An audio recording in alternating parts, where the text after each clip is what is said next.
तर नमस्कार मंडळी, आम्ही सकाळ सकाळ निघलो होतो आज मावठं देवीला. त्यानंतर माझा लगेच मित्र बोलून घेतला, त्यानंतर आम्ही दामणगावमध्ये गेलो. दामणगावमध्ये गेलो का आम्हाला एक मित्र गाव असतात, त्याला म्हणलं थोडीशी समोर पोत लिफ्ट दे. आम्हाला लिफ्ट घेतल्याच्या नंतर आम्ही डबल चालायला लागलो. त्याचा लगेच पाय दुखायला लागला. त्याला म्हणलं चल काना. ते म्हणतो पाय दुखतो, चल मग डबल थोडी विश्रांती घेऊन आम्ही लगेच चालायला लागलो. मग काय चालायला लागलो तर बायांनी काय पाडकानीच रस्ता काढा. मग काय डबल थोडं निघालोत आम्ही. समोर गेल्याच्या नंतर आम्हाला एक गडासारखा दिला. आम्हाला आधी वाटलं गडच आहे काय, नंतर आत गेल्याच्या नंतर कळाली तर महादेवाचं मंदिर आहे. तर महादेवाचं दर्शन वगैरे घेतलं. त्यानंतर आम्ही लगेच बाहेर निघून आम्ही निघालो तर तारकेश्वर गडाकडं. तर आज जाऊन मंदिर बघितलं तर आज तो मंदिर महादेवाची मूर्ती वगैरे भारी होतं. दर्शन घेतल्याच्या नंतर आम्ही निघालो तारकेश्वर गडाकडे.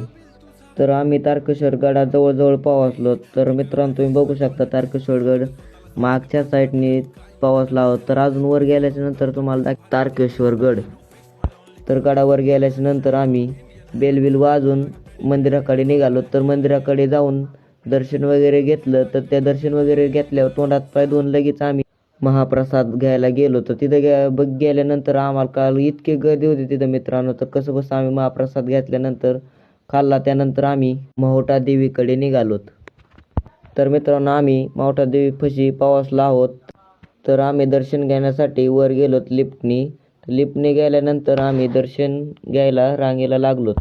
तर बाहेर लागतात दर्शन झालं, कारण की पावसामध्ये लोक काय आले नव्हते म्हणून गर्दी काय नव्हती. तर दर्शन वगैरे घेऊन थोडं साईडला गेलोत. मग काय तर भेटू पुढच्या ब्लॉगमध्ये. तोपर्यंत बाय.